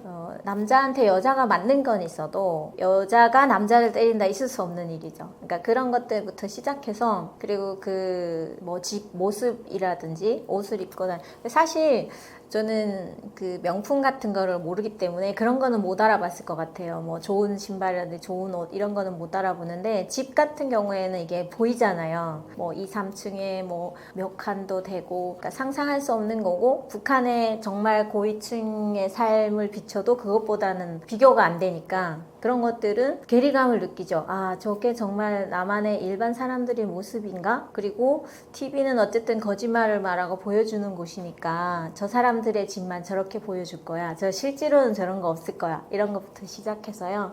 그리고 좀 더 나아가서는 이제 아이들의 모습 같은 거 있잖아요. 방송에서 보면은 아이들이 얘기하잖아요. 뭐 나는 엄마나 아빠 중에 뭐 아빠는 돈을 많이 벌어오고 뭐 아주 평범한 얘기를 듣는데 우리는 그게 이해가 안 가는 거죠. 우리는 그런 상상을 안 하고 살았기 때문에 좀 충격이었던 것들이 있었던 것 같아요. 아, 저 아이가 저렇게 고차원적인 생각을 할 수 있는가? 뭐 그런 것들은 대본에 있기 때문에 아예 연출을 한다고 생각을 하고 있었죠. 근데 지금 한국에 와서 그 드라마의 서사나 이런 것들을 보면은 거의 일상생활에서 쓰거나 말하거나 하는 것들을 다 갖다 옮겨놓은 거잖아요. 뭐 물론 그 굉장히 잘 사는 사람들의 모습과 그리고 일반 사람들의 모습을 고루럽게 넣은 게 드라마라고 보고 있기 때문에 지금 보면은 아 저거는 좀 우리가 뭐 볼 수 없는 삶이지만 이거는 우리랑 똑같은 삶이구나라는 걸 느낄 수 있는데 북한에서는 그 차이도 사실은 모르죠. 다 거짓말이라고 생각하고 괴리감이 있다고 생각하고 그래서 여기 분들이 뭐 한국의 드라마나 발전상을 보면서 북한 사람들이 뭐 자본주의에 대한 생각을 가지고 북한 정부를 반대해서 일어날 수도 있지 않을까라는 기대를 하시는데 그건 좀 먼 생각인 것 같아요. 왜냐면 저를 놓고 보면은 이게 사람이 접해보지 못한 거는 믿지를 않거든요. 그러니까 나만이 아무리 잘 살고 TV나 콘텐츠를 통해서 이런 게 들어오더라도 자기 눈으로 보지 않았기 때문에 거기에 대한 믿음이나 확신 그리고 내가 여기에서 뭔가 세상을 바꿀 수 있다 이런 거는 꿈꿀 수 없는 일이기 때문에 거기까지 가기는 어려운 점이 있다 이렇게 말씀드리고 싶네요. 북한의 사상교육은 기본적으로 김씨 일가에 대한 이야기입니다. 그래서 뭐 온 가족을 다 알아야 되죠. 김일성의 중조 할아버지부터 고조 할아버지 그리고 할아버지는 기본이고 뭐 내려와서 사돈의 팔촌까지도 진짜 다 기억할 정도로 그런 게 그 교육의 한 일하고요. 그리고 저 같은 경우도 중학교 때였던 것 같아요. 기억에 아 나는 여기서 과연 무엇을 배우는가라는 생각을 한참 한 적이 있었거든요. 무슨 얘기냐 그 시험을 봤습니다. 근데 시험을 봤는데 수학 시험을 또 뭐 나쁘진 않게 봤어요. 그리고 국어 시험도 나쁘지 않게 봤었고 그런데 제가 원하는 성적이 안 나온 겁니다. 그래서 선생님한테 가서 질문을 했죠. 선생님 저 다른 애들보다 잘했는데 그 애보다 왜 성적이 낮은지 이해가 안 됩니다. 그런데 선생님이 얘기하시더라고요. 은주야 너는 가장 중요한 걸 잘못했대요. 그래 뭐냐 했더니 그 김일성 김정일 우상화 교육에서 낮은 점수를 받았던 거죠. 그래서 다른 과목이 아무리 높은 점수를 점수를 받아도 상관없습니다. 그래서 그 과목이 기본 점수가 되기 때문에, 그리고 또 저보다 수학이나 국어를 못한 친구였더라도 김일성, 김정일에 대한 교육 과정만 잘 하게 되면은 뭐 최우등도 받을 수 있는 그런 상황이 북한의 교육 시스템이거든요. 그러니까 그런 부분에 있어가지고 우리는, 그러니까 그런 거지. 지금 생각하면 그런 겁니다. 우리는 숫자 세는 것만 알면 됩니다. 그리고 국어를 읽을 수만 있으면 되고요. 그 나머지는 모두 김일성과 김정일 사상으로 머리를 채운 다음에 나가서 시키는 일만 잘하면 되는 것이죠. 그 외에 뭐 국어, 수학, 기하, 물리, 뭐 자연, 과학 이런 거는 저희한테는 사실 필요 없다는 그런 의미를 중학교 때 알았던 것 같아요. 그리고 나서 과연 내가 이게 학교 교육이 주는 의미가 나한테 무엇인가라는 걸 생각은 할 수 있었지만 겉으로 표현할 수는 없었죠. 그게 북한이니까요. 그러니까 그런 사상 교육을 한다고 보시면 되고요. 남한에 대한 교육은 말씀드렸다시피 최대한 헐벗고 굶주리고 가난한 남조선 인민들을 우리는 해방해야 된다는, 거기에 저희 어머니 때도 그렇게 교육했고 저희 때도 그렇게 교육하고 지금도 그렇게 교육하고 있을 거예요. 근데 아이들 대부분은 거기에 동의하지는 않겠죠. 이제는 그 남한이라는 사회에 직접 가보지는 못해도 수많은 진술들을 통해서 어느 정도 인지를 하고 있기 때문에 그 내용이 이제는 통하지는 않는다는 걸 알고 있을 거예요. 근데 교육이라는 게 사실 가장 보수적인 성향을 띠고 있잖아요. 그러다 보니까 거기에 대한 뭐 수정이나 이런 거는 전혀 북한 체제에서는 있을 수 없기 때문에. 근데 또 이런 게 있습니다. 저처럼 조금 그에 대한 좀 반항적인 생각을 한다게 되면은 이게 맞느냐 이런 생각을 할 수 있는데, 대부분의 아이들은 학교에서 가르치는 것을 그냥 받아들이려고 하는 경향이 있어요. 그렇다 보면은 어쩌면 계속해서 얘기하다 보면 남조선이 잘 산다는 건 거짓말일 거야. 저거 말하는 것처럼 당이 말하고 선생님이 말하는 것처럼 어느 정도 가난한 사람도 있을 테니 뭐 잘 산다는 거에 내가 너무 현혹될 필요는 없다. 이런 중간에서 좀 생각을 정리하지 못하는 그런 어린 세대들이 많기 때문에 그런 부분도 북한이 지금까지 유지되고 있는 것 중에 하나라고 생각을 해서, 남한에 대한 교육의 철학 그리고 교육의 방향 이런 건 절대 변하지 않을 것 같습니다. 그래서 미국의 식민지로 있다. 거기서부터 시작해서 쭉 내려오는 것이죠. 그리고 사실 남한에 대해서 교육을 정치 교육에 또 들어가는 경우가 있습니다. 뭐 박정희 정권이라든지, 그리고 그 박정희 암살 사건에 대한 것도 언급하는 경우가 있고요. 그리고 전두환 대통령의 쿠데타에 대한 이야기도 전해주고요. 그리고 나서 뭐 지금 문민정부로 가서 현재 정부까지 가는 길에 있어서 뭐 정부가 교체되거나 이런 거에 대해서 언급은 합니다. 뭐 전혀 언급하지 않거나 이러지는 않고요. 그래서 언급을 하는데 우리가 뭐 불필요하게 너무 많이 알 필요는 없으니까 뭐 지금 대통령은 누구다, 뭐 거기서 얘기하는데 그 뭐 무슨 어떤 미친 당의 뭐 누구다 뭐 이런 정도로는 사설이나 이런 것들을 통해서 하고 있고요. 그리고 교육에서도 살짝씩 하고 있기 때문에 사실 관심 없이 들으면은 교육을 해도 기억이 안 남잖아요. 근데 지금 생각해 보면은 그때 그런 자그마한 교육들이 조금씩은 이루어졌었구나라는 걸 기억이 나는 경우도 있는 것 같습니다. 그래서 그런 식으로 남조선은 교육은 이루어지고 있다고 보시면 돼요. 지금 현재 북한이 버티고 있는 게 그 세뇌 교육입니다. 그래서 그 세뇌 교육에 물든 모든 북한 주민들의 사상이 변화가 되거나 사상적 이탈이 있는 것을 제일 두려워하는 게 북한이고요. 근데 그런 게 있습니다. 누군가가 얘기하잖아요. 그 사상은 나쁜 거야. 그리고 그게 너희를 지금 이렇게 만드는, 아무리 얘기해도 안 들리거든요. 근데 저도 남한에 간 같은 탈북자가 말하는 건 듣게 되더라고요. 아, 저 사람이 나랑 같은 처지에 있었는데 가서 말하는 걸 보면은 그게 처음에는 거짓말을 시키는 거라고 생각을 했는데 그런 케이스가 여러 개 겹치잖아요. 그러면 그 어느 순간 생각하죠. 아, 나 같은 사람도 가서 저렇게 이해하는 거 보니까 저 사람이 말하는 게 옳을 수도 있겠어. 그리고 나서 한참을 지나면은 아, 그게 맞기도 하겠네? 나중에는 맞았구나. 뭐 그런 상황까지 가기 때문에 그런 점은 북한 사회의 변화에 있어서 저희 탈북자들의 이야기가 중요한 부분을 차지한다고 저도 말할 수 있을 것 같아요. 대통령을 요구할 수 있는 거죠. 대통령을 요구할 수 있고요. 그리고 정부를 비난할 수도 있고요. 그 점에 있어서는 모든 탈북자들이 동의할 겁니다. 아, 이게 정말 자유민주주의라는 건 이런 것이구나. 국민의 삶이 보호받을 수 있고 그들이 하고 싶은 얘기를 자유롭게 할 수 있고 그런 부분에 있어서 정부도 함부로 할 수 없구나. 이런 것들이 가장 충격적으로 다가올 수 있는 것 같아요. 그리고 나서는 뭐 여러 가지 다른 것들을 꼽을 수 있는데요. 경제 상황이나 문화적 차이 뭐 그리고 교육 수준 뭐 이런 것들 다 충격으로 다가올 수 있을 것 같습니다. 근데 제일 먼저는 그거죠. 뭐 아무래도 대통령이라는 나라의 가장 큰 지도자에게도 쌍욕을 해도 아무 처벌이 없을 수 있잖아요. 뭐 물론 어떻게 하는가에 따라서 그런 게 있다는 건 이제는 알고 있습니다만 처음에는 그게 제일 충격이었던 것 같아요. 그리고 나서 음식 문화는 사실 북한에서는 배고픈 거를 해소하기 위한 정도가 음식 문화였거든요. 근데 여기는 정말로 그 생활의 수준을 높이는 음식의 미식 이런 것들을 더해서 느끼잖아요. 음식을 먹는 것도 하나의 즐거움으로 느낀다는 그런 사실이 처음엔 좀 받아들여지지 않았던 것 같아요. 네, 그래서 아니 저게 무슨 음식을 먹으면서 그 냄새와 향과 뭐 느낌 이런 거를 다 하면서 그런 게 막 사치스럽고 그랬었거든요. 그러니까 그런 음식 문화에서도 우리는 정말 배고픔을 달래기 위해서 배고픈 것만 해결하면 된다는 게 음식이었는데 여기는 그것도 하나의 삶의 척도를 반영해서 행복을 느낄 수 있게 하는 것의 하나라는 걸 좀 늘렸던 것 같고요. 그리고 레저 뭐 그다음에 캠핑 문화 같은 거 있잖아요. 그리고 산에 등산 뭐 이런 것도 이해 안 갔거든요. 저희 산에는 나물 뜯으러만 갔어요. 그러니까 그 산에 뭐 건강을 위해서 간다는 거는 있을 수 없는 이야기였거든요. 근데 여기 오니까 그런 걸 하시는 거예요. 뭐 산의 건강을 위해서 가고 그리고 밥에도 그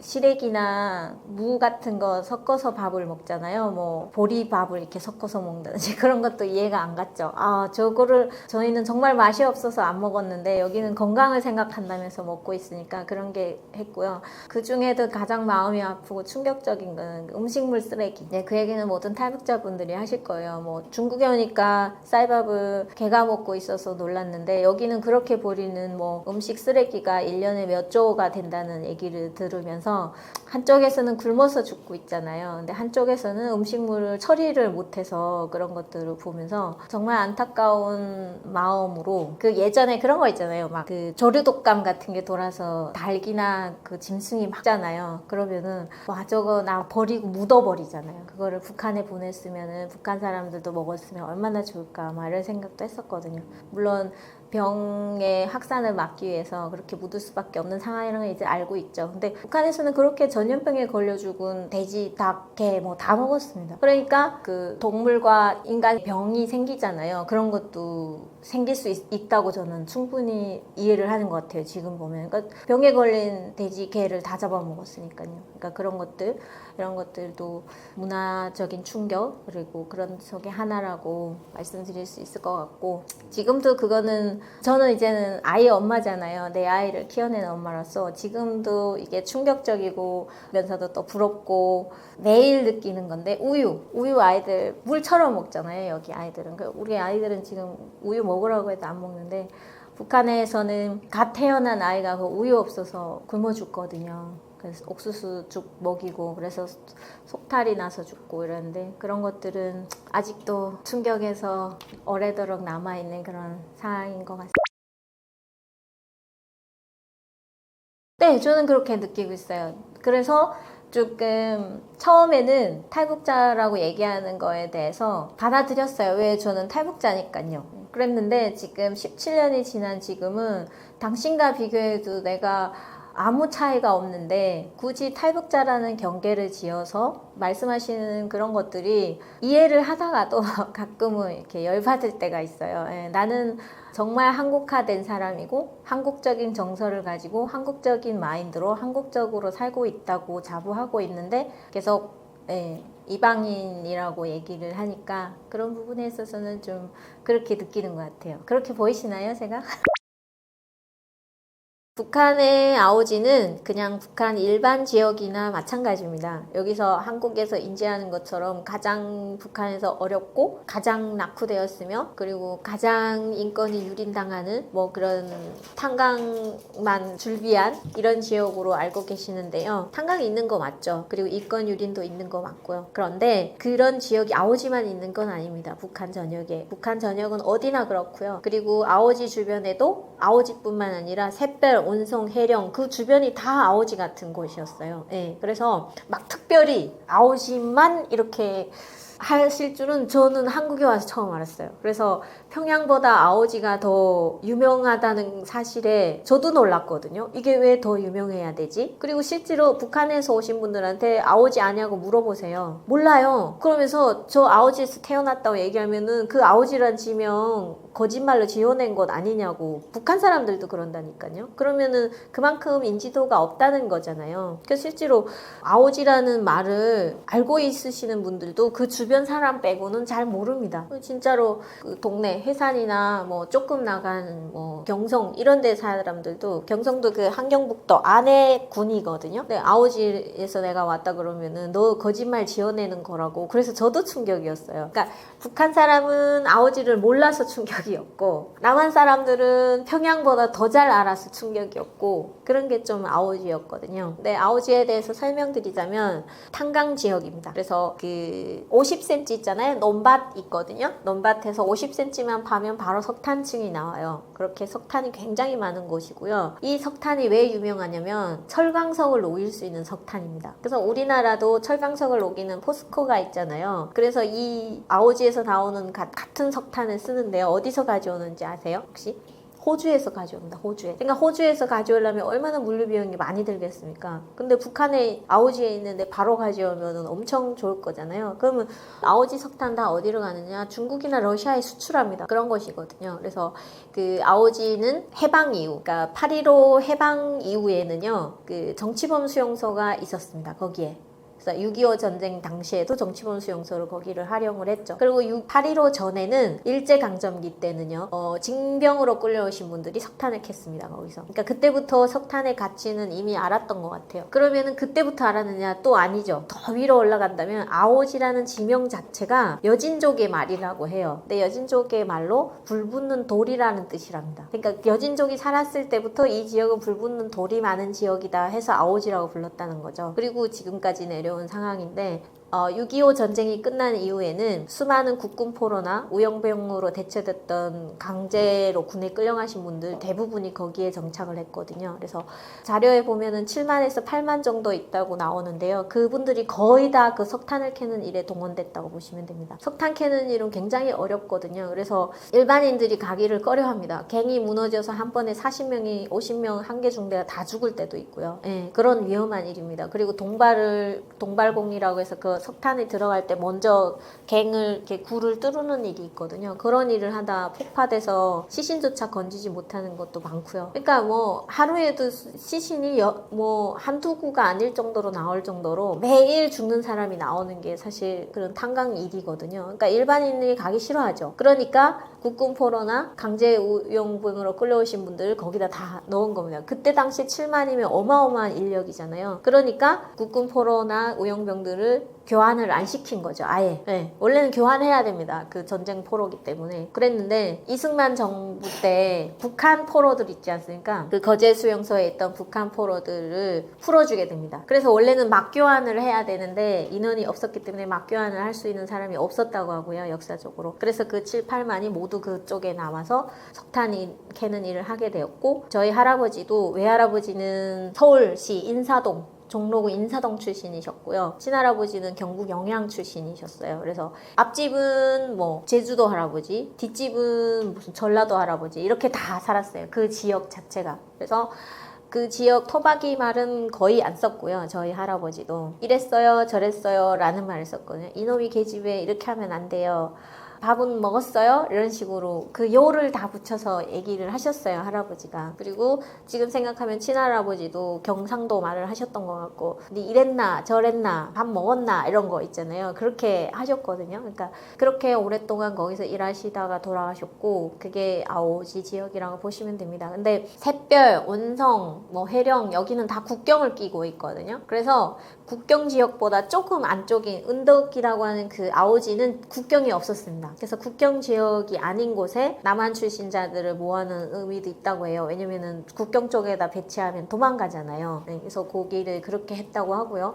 그리고 그 지역 전체가 다 위수구역이었습니다. 위수구역이 뭐냐면은 이렇게 허가 없이 들어오지 못하는 구역이거든요. 그리고 그 안에 있는 사람도 허가 없이 밖으로 나갈 수 없는 지역이었고요. 근데 아오지만 그랬냐? 또 그렇지 않습니다. 뭐 샛별, 온성 그 지역 다 그렇거든요. 국경 지역 자체가 그 함부로 들어갈 수 없는 지역인데다가 북한 아시죠? 뭐 어디 갈 때 다 국가의 허가를 받고 다니잖아요. 그러니까 비자음이나 마찬가지입니다. 어디 가겠다고 신청을 하면 국가에서 너 가도 된다 이렇게 도장을 찍어줘야 갈 수 있거든요. 그 여행 증명서라는 걸 발급받아서 이렇게 다니는 구조기 때문에 그래서 아오지도 그런 지역으로 인지를 했던 것 같고, 근데 남한에 굳이 아오지만 소문이 난 이유를 지금은 알 것 같아요, 제가. 왜냐면 아오지 지역에 있는 국군 포로나 의용병 분들이 한국하고 연락을 하셨던 것 같아요. 그래서 유일하게 아오지만 이렇게 다 알려진 거잖아요. 그러니까 그쪽에 있으신 분들이 너무너무 이쪽에 그리움이 계셔가지고 어디 있냐 하면은 다 아오지다 이렇게 말하면서 남한에 아마 아름아름 퍼졌다 이렇게 생각하고 있습니다. 그래서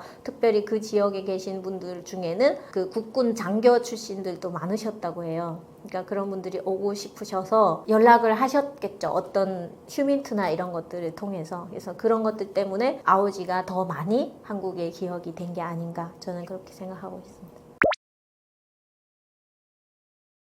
아오지는 군수공장이 줄비했죠. 왜냐면은 그 성탄에서 채취한 화학물질을 가지고 무기를 생산하는 곳이었습니다. 무기가 아니라 무기에 들어가는 폭약이죠. 근데 김정일과 김일성이 자주 왔던 이유가 있어요. 이 폭약을 만드는 공장을 누가 지어준지 아십니까? 러시아가 지어줬어요. 그러니까 러시아는 군수 쪽으로는 되게 좀 유명하잖아요. 그러니까 6.25 전쟁 이후 그 러시아 기술력으로 거기에 이제 폭약 공장을 세우게 됩니다. 그 석탄을 주 원료로 하는 거죠. 외아들 공장이라고 했대요. 와서 김정일이가. 무슨 뜻인지는 저도 잘 모르겠으나 근데 거기서 헥소겐이라는 화학물질을 만들었습니다. 근데 이 헥소겐이 뚜로찌린 있잖아요. 폭파하는 뚜로찌린이라는 거 들어보셨습니까? 네, 뚜로찌린이라는 게 있습니다. 그러니까 그게 그 모든 폭약에 들어가는 거거든요. 근데 그게 1, 2, 3 등급으로 나뉩니다. 최고의 등급. 그 폭발력이 가장 높은 게 헥소겐이었고요. 제가 알기로는. 그리고 거기서 분량이 나오잖아요. 그러면 그 뚜로찌린이라는 걸로 해서 그 뭐 갱을 폭파한다든지 석탄을 캐는데 폭약을 쓰거든요. 거기에 썼어요. 그러니까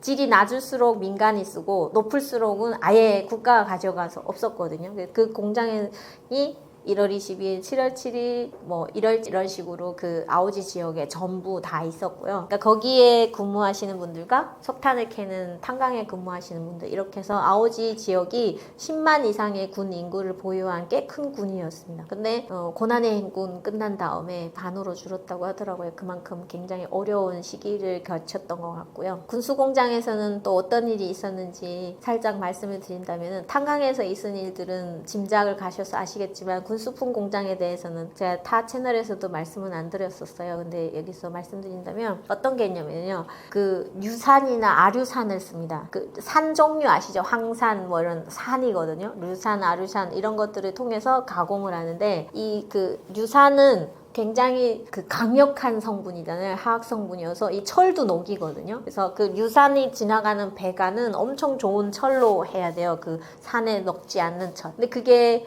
오랜 시간이 돼가지고 그 기능을 못하게 되죠. 그래서 그 공장 직원들이 밑을 지나가는데 그 유산 배관이 터진 겁니다. 거기 유산에 돼가지고 죽는 사람들도 많고요. 그리고 그 포르말린 공장을 만드는 데서는 이 화학물질을 보호장구 하나 없이 여자들이 사용을 하거든요. 그래서 그 공장에 일하시는 분들은 대부분 다 불임이었습니다. 그리고 일찍 죽었거든요. 제가 볼 때는 아마 그 방사성 물질 때문에 암이 걸렸을 가능성도 있고요. 그러니까 그런 게 다 거기에 있습니다. 그러니까 그런 화학 공장 그리고 뭐 탄광 이런 것들 때문에 되게 거기서 나오시는 분들은 다 수명이 짧다고 보시면 돼요. 그래서 그 동네에 있으신 분들은 60세 사시면 오래 사셨다고 하실 정도로 다 일찍 돌아가시고 그랬었습니다.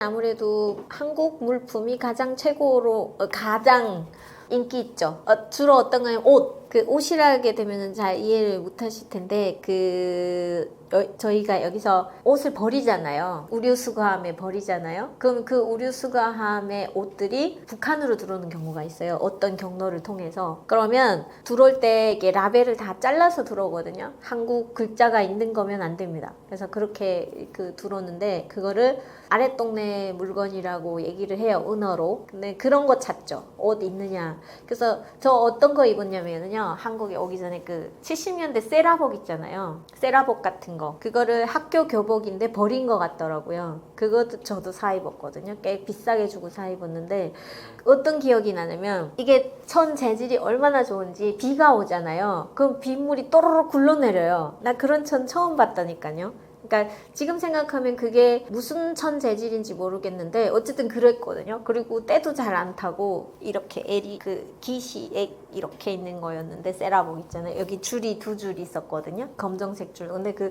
박음질이나 그런 게 너무 튼튼했고, 그러니까 남한 거는 딱 보면 알았어요. 그 중국 거하고 박음질 자체가 다르거든요.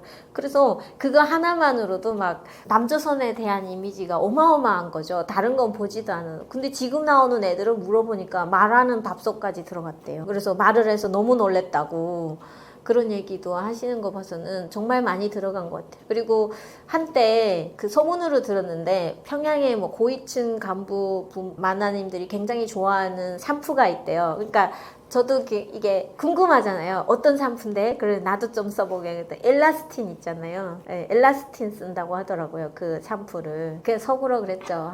우리나라 것도 좋긴 하지만 대부분 막 프랑스산이나 뭐 이탈리아산 이런 거 막 쓰잖아요. 그 한국에서는 좋은 거 사 쓴다고. 근데 어쨌든 엘라스틴은 마트 아무데나 가면 다 살 수 있는 뭐 중저가의 상품인데 그런 것들을 북한에 있는 고위층들이 굉장히 고급 상품으로 쓴다는 거에 대해서 좀 예전에는 생각지도 못했던 내가 니네보다는 잘 사는구나 좀 자뻑했던 순간이 있었던 것 같습니다.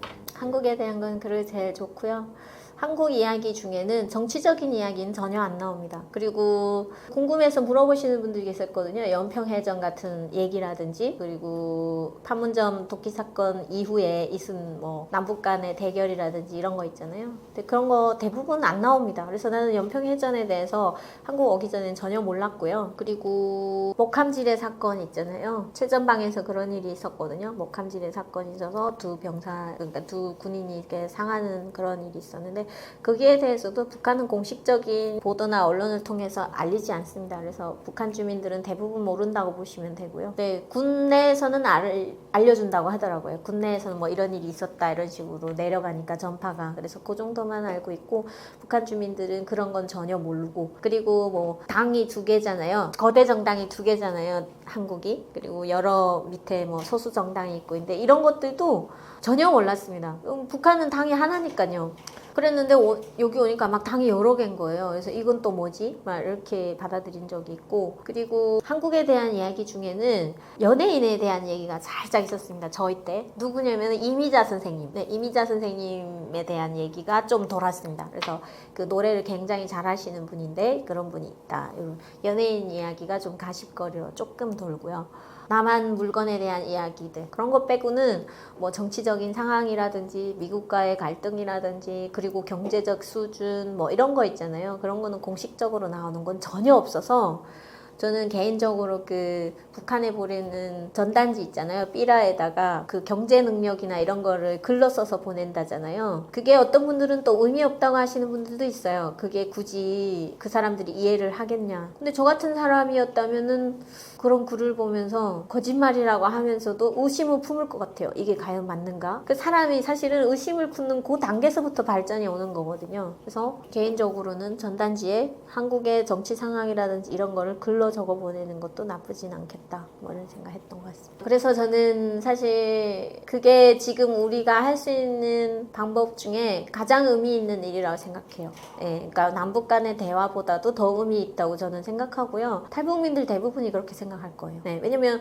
그 전단지를 보고 탈북해온 사람들도 많거든요. 그게 우리가 지금 그 북한의 그 상충부를 흔들 수 있는 방법은 없어요, 거의. 뭐 대화로도 안 되는 거 이제 아시잖아요. 대화를 뭐 수없이 많이 해도 계속 뭐 삶은 소대가리 소리나 듣고 싫으면 그냥 뭐 남북 연락선 폭파하고 이런 거 보시면 아시잖아요. 근데 그 길을 변화시키기 위해서는 그 밑에 주민들을 공략하는 게 가장 큰 거라고 보는데, 그 전단지를 보고 한 명이 탈북했잖아요. 두 명이 탈북했잖아요. 그거는 제가 볼 때는 우리 정부가 북한의 고위 지도자들하고 10년, 20년을 해도 이룩할 수 없는 업적을 그 사람들이 쌓은 거예요. 그 무너지는 데는 그게 제일 빠른 거예요. 주민들 생각이 바뀌는 게, 그러니까 지금 북한에서 가장 강력한 저항을 한 사람들이 탈북민이거든요. 가장 큰 저항을 한 사람들입니다, 사실. 그래서 거기를 넘어온 거거든요. 그러니까 이 사람들이 그들에게 전해주는 의미는 대통령이 10번, 20번 만나도 이룩할 수 없는 거라고 저는 생각해요. 그래서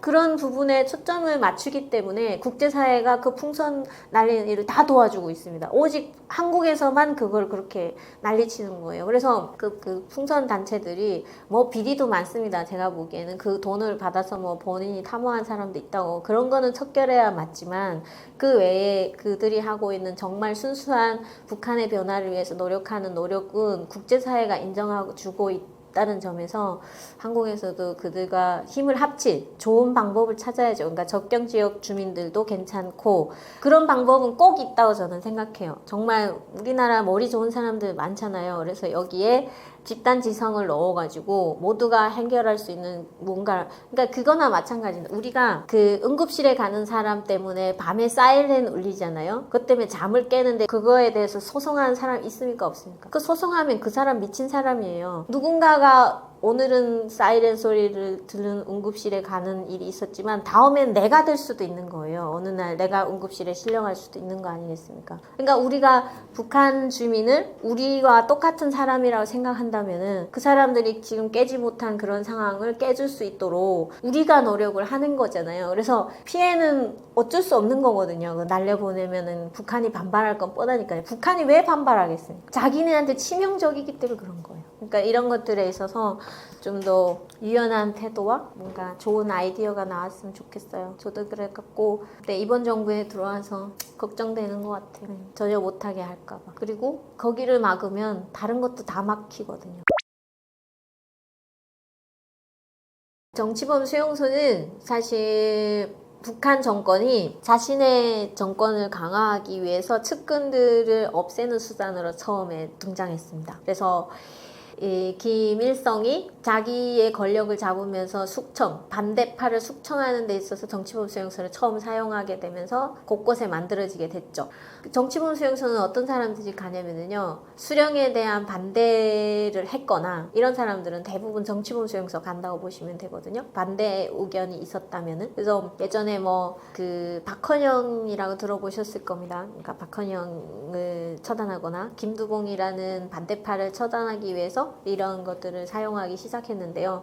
나중에는 이제 여러 곳에 산발적으로 있게 됩니다. 그리고 정치범 수용소는 강제 노역을 하는 곳이잖아요. 그래서 그쪽 정치범 수용소에서 일하신 분들의 얘기를 들어보면 인간 이하의 대접을 받는다고 보시면 돼요. 이런 얘기도 있더라고요. 남녀가 사랑을 하잖아요. 그래서 아이를 낳게 되잖아요. 그러면은 그 아이가 태어난 날부터 이 사람들의 일하는 몫이 3배로 늘어나는 겁니다. 그러니까 일을 더 많이 해야 되는 거죠. 그러니까 너희는 애도 낳지 말아야 되고 낳았으면 그것도 제약인 겁니다. 이렇게 해서 거기서 평생을 일을 시킨다는 얘기를 듣고, 북한 전역이 지옥임에도 거기는 더 없는 지옥이구나. 그리고 먹는 것도 그렇고, 정말 그 얘기 들어보면은 상상할 수 없는 일들이 있어요. 거기에다가 화학 무기 있잖아요. 화학 무기 실험 대상도 정치범 수용소 사람들을 합니다. 그래서 생화학 무기 있잖아요. 그 가스 같은데 어느 만큼 하다가 죽느냐, 이것도 그 정치범 수용소의 사람들을 대상으로 한다는 거를 북한 당국이 공공연하게 교육을 해요. 그러니까 너네가 정치범 수용소에 가면은 이런 화학 실험의 대상도 될 수 있다, 이런 거 있잖아요. 그러니까 공포에 공포를 더하는 거죠. 그러니까 그런 식으로 했었기 때문에